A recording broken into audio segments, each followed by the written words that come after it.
Hello बच्चों, welcome to math की पाठशाला के यूट्यूब चैनल में आपका स्वागत है। 9 नंबर क्वेश्चन स्टार्ट करने जा रहे हैं और हमने ऑलरेडी 8 क्वेश्चन अपलोड कर दिए हैं, तो अगर आपने अभी तक नहीं देखे तो वो आप जाके देख सकते हो अगर आप सीधा इसी क्लास पे आए हो तो।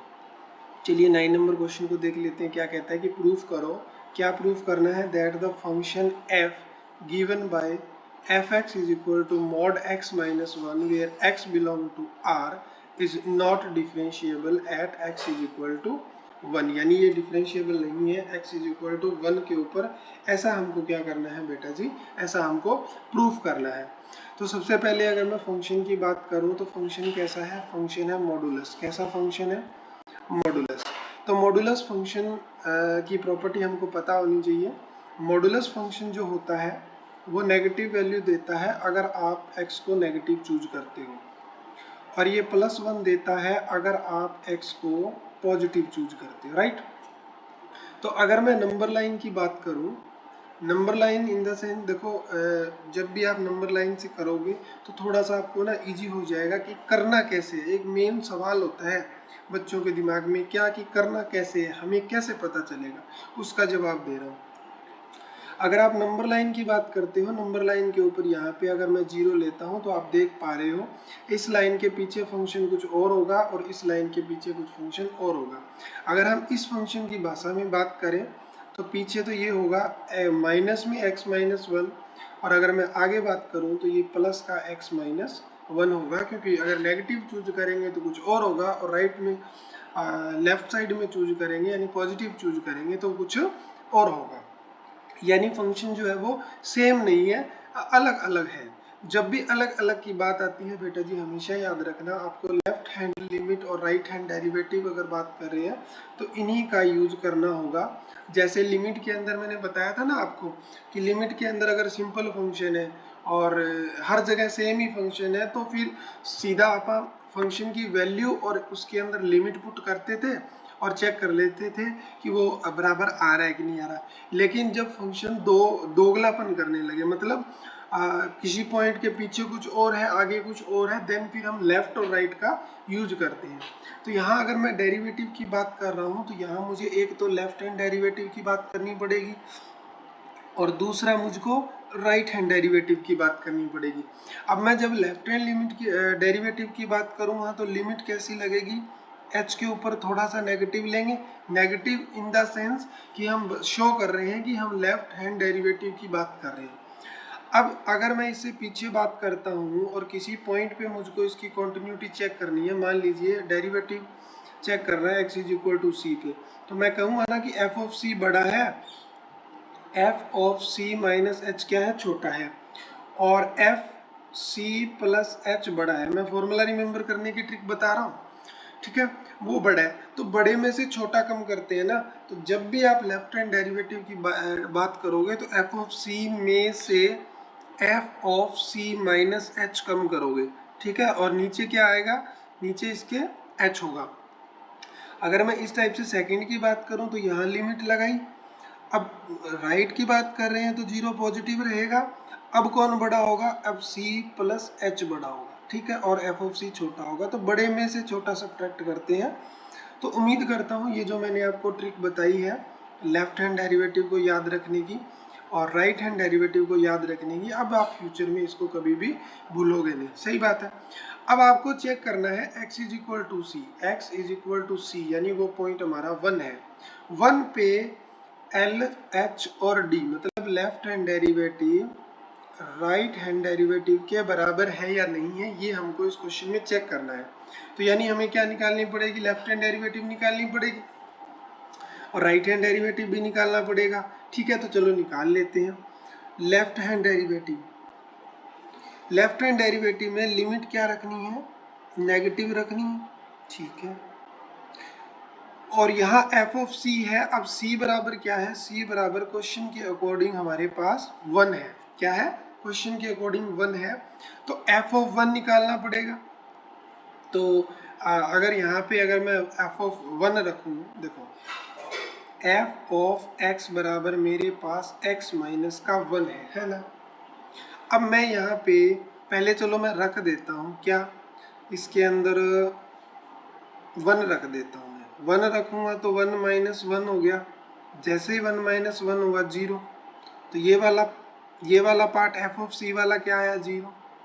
माइनस में सी माइनस एच रखना होता है, सी माइनस एच, सी की वैल्यू तो 1 है, यानी 1 माइनस एच रखना है, 1 माइनस एच। पेन को क्या हो गया, इच्छा नहीं है क्या इसकी लिखने की। यहाँ पे क्या करना है, 1 माइनस एच रखना है, और जैसे ही 1 माइनस एच रखोगे आपको कुछ इस तरह से मिलेगा, तो सिर्फ आपके पास मॉड एच आएगा। क्या आएगा, मॉड एच, और नीचे क्या पड़ा है, एच पड़ा है। तो सेम सेंस में अगर हम इसको आगे बढ़े लेके कि एच टेंड टू 0 नेगेटिव था, और यहाँ से क्या मिला था, ऊपर मॉड एच था और नीचे एच था, ये दोनों कट जाएंगे, अंदर सिर्फ 1 बचेगा। तो आंसर क्या देगा ये क्वेश्चन, आंसर हमको 1 देगा। ठीक है, लेफ्ट हैंड डेरिवेटिव 1 आ गया। अब राइट हैंड डेरिवेटिव की बात कर लेते हैं। राइट हैंड डेरिवेटिव में क्या करेंगे, कलर चेंज कर लें क्या, एक मिनट। राइट हैंड डेरिवेटिव में लिमिट लगेगी h टेंड टू 0 पॉजिटिव। अब मैंने बताया था f ऑफ x किसके बराबर है, 1 माइनस एक्स की। अब जब राइट की बात कर रहे हो तो c प्लस एच बड़ा होगा, c प्लस एच क्या हो गया, 1 प्लस एच हो गया, तो एक बार इसमें 1 प्लस एच रखो, तो 1 माइनस प्लस एच, यहाँ पे क्या आएगा, 1 आ जाएगा, क्योंकि उसकी वैल्यू रखी है। एक मिनट, मैंने फंक्शन गलत ले लिया क्या, x माइनस 1 था ना, एक मिनट, क्या था, x माइनस 1 था, f of x is equal to x minus 1 था।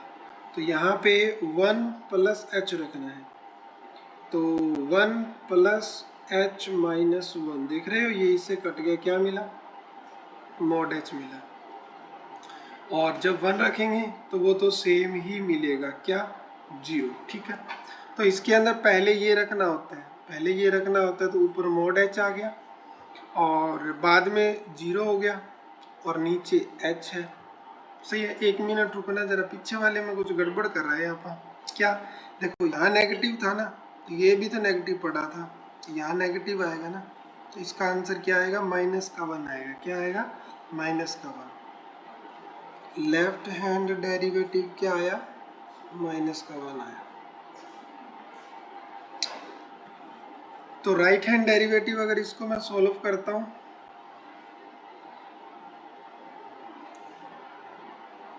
जीरो पॉजिटिव, ये क्या बना, मॉड एच, और नीचे क्या है, एच, दोनों कट के इसने आंसर दिया 1। तो यहाँ से मुझे ये मिला कि जो लेफ्ट हैंड डेरिवेटिव है वो बराबर नहीं आया राइट हैंड डेरिवेटिव के, क्योंकि इसकी वैल्यू -1 आई है, इसकी वैल्यू 1 आई है। जब लेफ्ट हैंड डेरिवेटिव और राइट हैंड डेरिवेटिव बराबर नहीं आए, दैट मीन फंक्शन जो दिया हुआ है वो डिफरेंशिएबल नहीं है। कौन से पॉइंट पे, x इज इक्वल टू 1 के ऊपर। आई होप क्वेश्चन अच्छे से समझ आ गया होगा। क्वेश्चन नंबर 10 की तरफ बढ़ते हैं। जैसे क्वेश्चन नंबर 9 था वैसा ही क्वेश्चन नंबर 10 है। द डिफरेंस इज ओनली कि यहाँ पे आपको ग्रेटेस्ट इंटीजर फंक्शन दिया हुआ है। कैसा फंक्शन है ये आपका ग्रेटेस्ट इंटीजर फंक्शन है। ग्रेटेस्ट इंटीजर फंक्शन क्या होता है बेटा, ग्रेटेस्ट इंटीजर फंक्शन वो होता है जो ग्रेटेस्ट इंटीजर देता है उस नंबर से लेस देन जो भी आप उसके अंदर पुट करते हो। फॉर एग्जाम्पल मैंने रखा 2.3, इससे छोटा, ठीक है, लेकिन सबसे बड़ा, इससे छोटा लेकिन सबसे बड़ा जो इंटीजर होता है वो 2 होता है। बाकी छोटे 1 भी होते हैं, 0 भी होते हैं, सारे होते हैं। सब में बड़ा लेकिन जो अंदर रखा हुआ है उससे छोटा, सबसे बड़ा जो अंदर रखा हुआ है उससे छोटा, इसीलिए इसको बोलते हैं ग्रेटेस्ट इंटीजर। ठीक है, आपको करना क्या है, चेक करना है, डिफरेंशिएबिलिटी चेक करनी है। कहाँ पे, दो काम करने हैं, x इज इक्वल टू 1 और x इज इक्वल टू 2। एक काम मैं कराऊंगा, एक काम आप करेंगे, ठीक है। फंक्शन को नोट डाउन कर लेता हूँ। फंक्शन मेरे को दिया हुआ है F X is equal to, ठीक है, एक्स, ठीक है।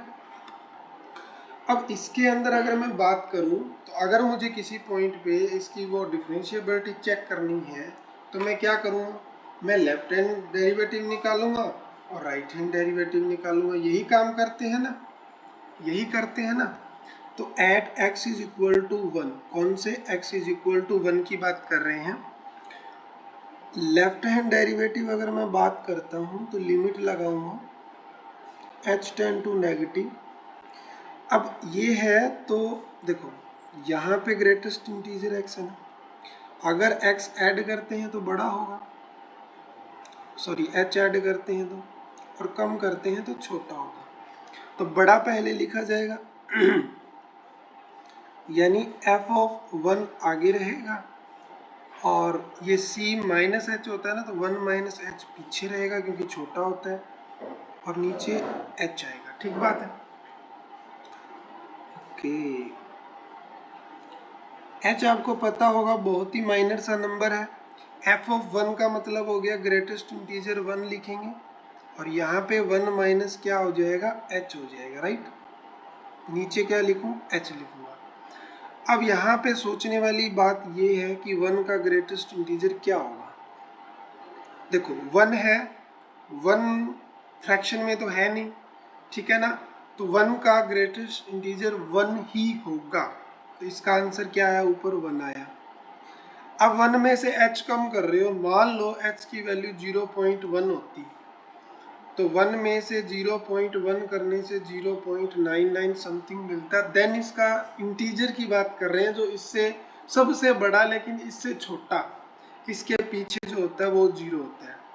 और नीचे क्या पड़ा है, नीचे पड़ा है h, क्या पड़ा है, h, ठीक है। ऊपर 1 आ गया, नीचे h आ गया, ऊपर क्या आ गया, 1 आ गया, और नीचे आ गया h। अब अगर आप h की वैल्यू यहाँ पुट करते हो देन यू गेट इन्फिनिटी, क्योंकि 1/0 होगा और 1/0 की वैल्यू क्या आएगी, इन्फिनिटी आ जाएगी। तो लेफ्ट हैंड डेरिवेटिव का जो आंसर है वो क्या आ गया, इन्फिनिटी आ गया। राइट हैंड डेरिवेटिव की बात कर लेते हैं। राइट हैंड डेरिवेटिव में जो लिमिट लगाएंगे वो पॉजिटिव लगाएंगे। किसको आगे रखेंगे, 1 प्लस h को आगे रखेंगे क्योंकि वो बड़ा है, और 1 वाला अब इस केस में छोटा है। नीचे है h, limit h tend to 0 positive. अब 1 प्लस h का मतलब क्या हुआ, 1 प्लस h उसके अंदर रख दिया, और यहाँ फिर से क्या हो गया, 1 ही होगा, और डिवाइड में क्या है, h है, ठीक बात है। 1 प्लस h, थोड़ा सा ही नंबर ऐड कर रहे हो, आंसर तो 1 ही आएगा ना। लिमिट क्या लगा रहे हैं, h टेंड टू 0 पॉजिटिव। देखो 1 में 0.2 ऐड करूँगा, क्या आएगा, 1.2 आएगा। अब मैं इसके ग्रेटेस्ट की बात करूँगा तो इसका तो 1 ही निकलेगा ना, तो ऊपर 1 आया, लास्ट का 1 है, नीचे h है। तो इस केस में ऊपर क्या बना, ऊपर बन गया बेटा जी 0, और नीचे क्या बना, h। तो 0/h 0 होता है, तो this implies left hand derivative not equal to right hand derivative. अब जब लेफ्ट और राइट बराबर ही नहीं आए तो हम कैसे कह सकते हैं कि 1 के ऊपर ये डिफरेंशिएबल है। So function is not differentiable, so function is not differentiable at x is equal to 1, ठीक है। अब सेम काम जो आपका होमवर्क है वो क्या है, x इज इक्वल टू 2 के लिए आपको चेक करना है, बिल्कुल डिट्टो ही चेक होगा, कोई फर्क नहीं होगा। x इज इक्वल टू 2 के लिए आप खुद इसको सॉल्व करोगे। तो अभी तक हमने 5.1 कंप्लीट कर दी है एंड 5.2 कंप्लीट कर दी है। नेक्स्ट क्लास से हम 5.3 स्टार्ट करेंगे, ठीक है जी। अगर सेशन अच्छा लगा, क्लास अच्छी लगी, इसको लाइक ज़रूर करना ताकि ज़्यादा से ज़्यादा बच्चों के पास पहुंच पाए। चैनल को सब्सक्राइब कर लेना ताकि आराम से आप हमारी चैनल पे विजिट कर पाएँ। शेयर ज़रूर कर देना ताकि किसी और की भी मदद हो जाए, और कमेंट करके मेरी मदद कर देना कि क्लासें आपको कैसी लग रही है, ताकि मैं ज़्यादा से ज़्यादा लेक्चर आपके लिए ले सकूँ। ठीक है, thank you so much, take care. And हाँ, प्रैक्टिस ज़रूर कीजिएगा, मैथ बिना प्रैक्टिस नहीं आएगा। ओके।